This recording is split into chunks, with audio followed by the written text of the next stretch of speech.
Hello guys, welcome back to my channel. வீடியோக்குள்ளே போகிறதுக்கு முன்னாடி மறக்காமல் அந்த வீடியோக்கு ஒரு லைக்கை போட்டுருங்க. லாஸ்ட் பார்ட்டில் கூண்டுக்குள்ளே அடைஞ்சிருக்க நம்ம ஹீரோயினே காப்பாற்றுறதுக்காக அப்பாவுமே ஃப்ரெண்ட்ஸை கூட்டிகிட்டு வந்துட்டாரு. நீ கவலைப்படாதம்மா, உன்னை எப்படி நான் இங்கேருந்து காப்பாற்றி கூட்டிகிட்டு போயிடுவேன், என்னோட ஃப்ரெண்ட்ஸ் இருக்காங்க அப்படிங்கிற மாதிரி சொல்லிட்டு இருக்காரு.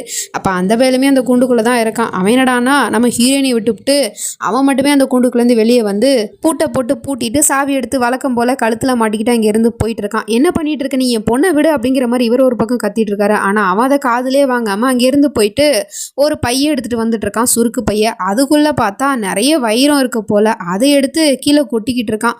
அதை பார்த்துட்டு அந்த 4 பேரும் வாயை பொழந்துட்டு இருக்கானுங்க. இது உண்மையான வைரம் தான். இப்போ உங்கள் கண்ணு முன்னாடி 2 ஆப்ஷன் இருக்குது. ஒன்று உங்கள் ஃப்ரெண்டோட பொண்ணோட வாழ்க்கையை காப்பாற்றுறது, இல்லைனா உங்கள் வாழ்க்கையை இந்த வைரத்தை எடுத்துகிட்டு போயிட்டு மாற்றிக்கிறது.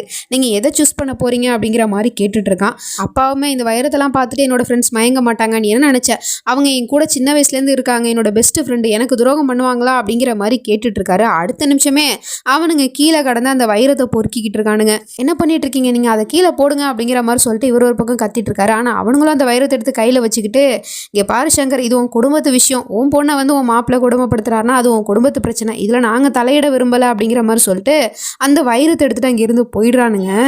இதை பார்த்த உடனே அப்பா அப்படியே மனசொடைஞ்சு போயிடுறாரு. அவனுமே சொல்லிட்டு இருக்கான், பார்த்தீங்களா இந்த உலகத்தில் பாசம் பந்தம் இதுக்கெல்லாம் மதிப்பு கிடையாது, பணத்துக்கு தான் மதிப்பு. அதான் அவங்களோட ஃப்ரெண்ட்ஸ் வந்தானுங்க, வைரத்தை பொறுக்கிட்டு இங்கேருந்து போயிட்டானுங்க. நீங்களும் இதுக்கு மேலே முயற்சி பண்ணாதீங்க, உங்களால் எதுவுமே பண்ண முடியாது அப்படிங்கிற மாதிரி சொல்லிட்டு இருக்கான். ஆனால் அவரோ முயற்சியை தளர விடாமல் போயிட்டு சம்மந்திக்கிட்ட போயிட்டு காலை பிடிச்சி கேட்டுட்டு இருக்காரு கெஞ்சி, என் பொண்ணை விட சொல்லி உங்கள் பையன்கிட்ட சொல்லுங்கள், என் பொண்ணை விட்டுருங்க, நான் எங்கேயாவது அவளை கூட்டிகிட்டு போயிடுறேன் அப்படிங்கிற மாதிரி சொல்லிட்டு கெஞ்சிட்டு இருக்காரு. அந்த அம்மா பையனுக்கு தானே சப்போர்ட் பண்ணி பேசும், இவரை நின்றுக்கிட்டு என்னை தொடாதீங்க, என் புடவை எதுக்கு அழுக்காக்குறீங்க அப்படிங்கிற மாதிரி சொல்லிட்டு கத்திட்டு இருக்கு. நம்ம ஹீரோயினி ஒரு பக்கம், எதுக்குப்பா அவங்க காலில் விழுகிறீங்க, அவங்க காலில் விழுகிறதுலாம் வேஸ்ட்டுப்பா அப்படிங்கிற மாதிரி சொல்லிட்டு கத்திட்டு இருக்காரு. உடனே அவர் இங்கேருந்து வந்து தான் கழுத்தில் போட்டிருக்க அந்த சாமியோட செயினை வந்து கழட்டி கொடுத்துட்டு இருக்காரு பொண்ணுக்கிட்ட. கடவுள் எல்லாத்தையும் பார்த்துட்டு தாமா இருக்காங்க, ஒன்று அந்த தேவி காப்பாற்றுவாங்க, நீ நம்பிக்கையை மட்டும் விட்டுறாத அப்படிங்கிற மாதிரி சொல்லிட்டு இருக்காரு. அடுத்த நிமிஷமே அடியாட்களை வர சொல்லி அப்பாவையுமே அங்கேருந்து தரன்னு இழுத்துட்டு போயிட்டு இருக்காங்க.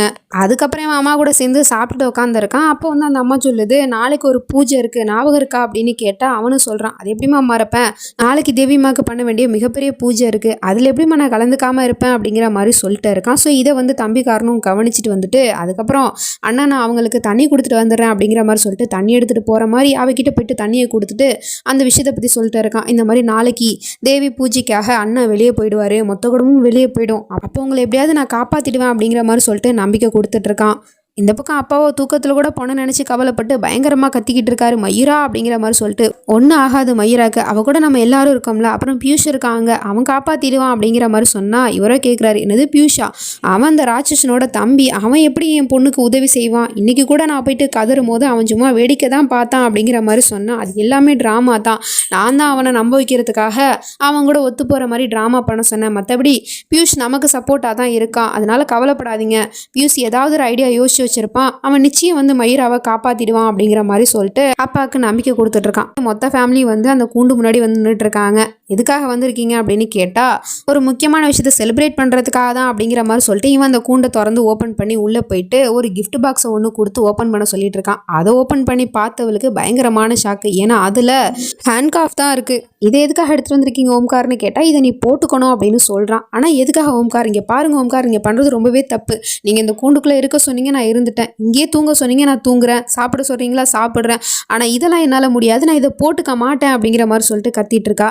ரிலாக்ஸ் மயிரா, எதுக்காக நீ இவ்வளோ கோவப்பட்டுட்டு இருக்க, இதை நான் ஒன்றை மட்டும் போட்டுக்க சொல்லலையே, இதை நானும் தான் போட்டுக்க போகிறேன், புருஷ முண்டாட்டிக்கு நடுவில் சுகத்துக்கும் எது வந்தாலும் அதை சரிசமமாக தான் பகிர்ந்துக்கணும், அதே மாதிரி தான் இன்னைக்கு இதை நீ மட்டும் இல்லை நானும் தான் அதை போட்டுக்க போகிறேன் அப்படிங்கிற மாதிரி சொல்லிட்டு அவள் கையிலையும் அதை மாட்டி விட்டுறான், இவன் கையிலையும் அதை மாட்டிக்கிட்டான். சரி இதை போட்டுக்கிட்டு எங்கே போகிறோம் அப்படிங்கிற மாதிரி சொல்லிட்டு கேட்டால் இப்போ கொஞ்ச நேரம் கழிச்சு அந்த வீடையே வந்து டெக்கரேஷன் பண்ணி வச்சுருக்காங்க. அவளுக்குமே ட்ரெஸ்ஸை போட்டு கூப்பிட்டு வந்துட்டாங்க, இவனுமே கோட்டு சூட்லாம் போட்டு வந்து நின்றுட்டு இருக்கான், கேக்கெல்லாம் வச்சுருக்காங்க. என்னத்தை செலிப்ரேட் பண்ண போகிறாங்க அப்படின்னு பார்த்தா இன்னையோட அவங்க 2 பேருக்கும் கல்யாணமாகி 1 மாதம் ஆச்சான். ஸோ 1 மந்த் ஆனிவர்சரியை கொண்டாடுறதுக்காக தான் இந்த கேக்கு அப்படிங்கிற மாதிரி சொல்லிட்டு அவளுக்கு வந்து ஒரு கிஃப்ட் கொண்டு வந்திருக்கான். அதில் பார்த்தா டைமண்ட் நெக்லஸ் தான் இருக்குது. அதையுமே ஆசையாக அவளோட கழுத்தில் போட்டு விட்டுவிட்டு கேக்கெல்லாம் கட் பண்ணி அவளுக்குமே ஊட்டி விட்டுட்டு அவளையுமே ஊட்டி விட சொல்லிட்டு இருக்காங்க மாமியார்.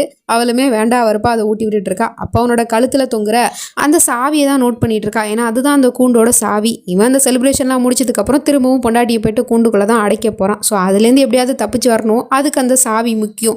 அது எப்படி எடுக்கிறது அப்படிங்கிற மாதிரி சொல்லிட்டு பார்த்துட்ருக்கா. அப்புறம் பாட்டெல்லாம் போட்டு விட்டுட்டு டான்ஸ் எல்லாம் ஆடிட்டு இருக்காங்க. அப்போ கூட அந்த சாவி ஸ்லிப் ஆகுது. அதையுமே அந்த பையன் கவனித்து திரும்பவும் எடுத்து கழுத்தில் மாட்டி போட்டுக்கிறான். நம்ம ஹீரோயினோட கண்ணு ஃபுல்லாக அந்த சாவி மேலே தான் இருக்குது. அப்படி டான்ஸ் எல்லாம் ஆடி முடிச்சதுக்கப்புறம் எனக்கு தண்ணி தவிக்குது அப்படின்னு சொல்லிட்டு தண்ணி குடிக்க போகிற மாதிரி போயிட்டு அங்கே இருக்கிற ஒரு கேண்டில்ஸை வந்து எடுத்து கையில் வச்சுக்கிறா. அடுத்த நிமிஷமே அப்படியே கால் ஸ்லிப் ஆகி கீழே விழுந்துட்டா அவன் மேலேயே. அவன் என்னடானா இதான் சாக்கு அப்படின்னு சொல்லிட்டு பொண்டாட்டியை அப்படியே ரொமான்டிக்காக வந்து லுக் விட்டுட்டு இருக்கான். ஆனால் அவளோ திரும்ப அவனை பிடிச்சி கீழே தள்ளி விட்டுட்டு இவ போயிட்டு மேலே படுத்துக்கிட்டு அந்த சாவி இப்போ கீழே கிடக்குது, தரையில். இப்போ அவளோட ஐடியாவே என்ன அப்படின்னா, அந்த கேண்டில் எடுத்துகிட்டு வந்தா இல்லையா, அந்த கேண்டிலை வச்சு அந்த சாவியோட அச்சை பதிஞ்சிட்டு இருக்கா. வாவ் கிரேட் இல்லை அவ அப்படிங்கிற மாதிரி தான் இருக்குது. ஏன்னா இவன் நினச்ச மாதிரி அந்த சாவியை அவனோட கழுத்துலேருந்து எடுக்கிறது அவ்வளோ ஒன்றும் ஈஸியான விஷயம் கிடையாது. ஆனால் இது மாதிரி அந்த சாவியோட அச்சு கிடச்சிருச்சு அப்படின்னா அதுக்கப்புறம் அந்த சாவியை நம்மளே செஞ்சுக்கலாம். ஸோ அந்த அச்சு பதிஞ்ச கேண்டிலையுமே தம்பிக்காரங்கிட்ட தள்ளி விட்டுறா. அதை அவனுமே எடுத்து வச்சுக்கிட்டான். ஸோ ஒரு வழியாக இவன் வந்து சாவியை செஞ்சுட்டு வர போகிறான்னு நினைக்கிறேன். அதுக்கப்புறம் இவனும் பொண்டாட்டியை தூங்குற நேரம் ஆயிடுச்சு, வாமா போகலாம் அப்படிங்கிற மாதிரி சொல்லிட்டு அழைச்சிட்டு போயிட்டான். இப்போ மார்னிங் ஆயிடுச்சு. காலங்காத்தாலே பார்த்தா இவளும் வெயிட் பண்ணிக்கிட்டு இருக்கா. தம்பிக்காரன் வருவான், சாவி செஞ்சுக்கிட்டு நம்மளை காப்பாற்றி இங்கேருந்து கூட்டிகிட்டு போயிடுவான் அப்படிங்கிற மாதிரி சொல்லிட்டு ரொம்ப நம்பிக்கையோட வெயிட் பண்ணிக்கிட்டு இருக்கா. அதே மாதிரியே தம்பியும் சாவி செய்கிறவர்கிட்ட அந்த கேண்டிலை கொடுத்து சாவி செய்ய சொல்லிட்டு இருக்கான். அதுவும் எங்கே அந்த வீட்டுக்கு எதிர்த்தாப்புல நின்று செய்ய சொல்லிட்டு இருக்கான். அவன் மேலே நின்றுக்கிட்டு ஃபோன் பேசிகிட்டு இருக்கான். இதை மாமனாரும் பார்த்துவிட்டாரு. இவனுக்கு சாவி செய்கிறதுக்கு வேற இடமே கிடைக்கலையா அப்படிங்கிற மாதிரி சொல்லிட்டு டக்குன்னு என்னை மன்னிச்சிடுறா, நான் பெரிய தப்பு பண்ணிட்டேன் அப்படிங்கிற மாதிரி கத்திட்டு இருக்காரு. உடனே அவனும் என்னாச்சுப்பா அப்படின்னு சொல்லிட்டு கேட்குறான் பதறி போயிட்டு. ஸோ இந்த சவுண்டு வந்து கீழே இருக்கிற தம்பிக்காரனுக்கும் கேட்டு அவன் இங்கேருந்து அவரை கூட்டிகிட்டு போய்ட்றான் ஒதுப்பறமா. அதுக்கப்புறம் இவரும் சொல்கிறாரு, ஆமாப்பா நீ உன் பொண்டாட்டி மேலே உயிரே வச்சிருக்க, அதனால தான் அவளை நீ கூண்டுக்குள்ளே அடிச்சு வச்சிருக்க. அது கூட புரிஞ்சிக்க முடியாத ஒரு அப்பனா இருந்துட்டனே, உன்னை நான் அடிச்சிட்டனே, இந்த கையை நானே உடச்சிக்கிறேன் அப்படிங்கிற மாதிரிலாம் சொல்லிவிட்டு கையை போட்டு தட்டிக்கிட்டு இருக்காரு. விடுங்கப்பா அதெல்லாம் பார்த்துக்கலாம் அப்படிங்கிற மாதிரி சொல்லிட்டு அவனும் அதுக்கப்புறம் அப்பாவை சமாதானப்படுத்திட்டு இருக்கான். இப்போ கொஞ்ச நேரம் கழிச்சு இவனும் ஒரு வழியாக சாவியை செஞ்சுட்டான். நம்ம ஹீரோயினியும் கூண்டுக்குள்ளே இருந்துக்கிட்டு அவன் எப்போ வருவான் அப்படின்னு சொல்லிட்டு வாசலே பார்த்துட்டு வெயிட் பண்ணிட்டு இருக்கா. பார்த்தா அந்த போய் வர்றதுக்கு முன்னாடி புருஷங்காரன் தான் அங்கே வந்து நின்றுக்கிட்டு பொண்டாட்டியை ரசித்து பார்த்துட்டு இருக்கான் கூண்டுக்குள்ளே இருக்கிறவளை. பின்னாடியே அந்த பையில வந்துட்டு சாவி கிடச்சிருச்சு அப்படிங்கிற மாதிரி சொல்லிட்டு சந்தோஷப்பட்டு சிரிச்சுக்கிட்டே காட்டிட்டு வந்தவன் டக்குன்னு அப்படியே கால் ஸ்லிப்பாகி கீழே விழ போகிறான். சாவி மேலே பறந்துக்கிட்டு இருக்கு. அந்த சாவி மட்டும் கீழே விழுந்துச்சு அப்படின்னா அந்த சவுண்ட் இந்த பையலுக்கு கேட்டுருமே அப்படின்னு சொல்லிட்டு டக்குன்னு இவ ஆன்னு சொல்லிட்டு வேகமாக கத்துறா. உடனே மயிரா அப்படின்னு சொல்லிட்டு ஓடி வந்துடுறான். அந்த கேப்பில் அந்த சாவியுமே கீழே விழுந்துருச்சு.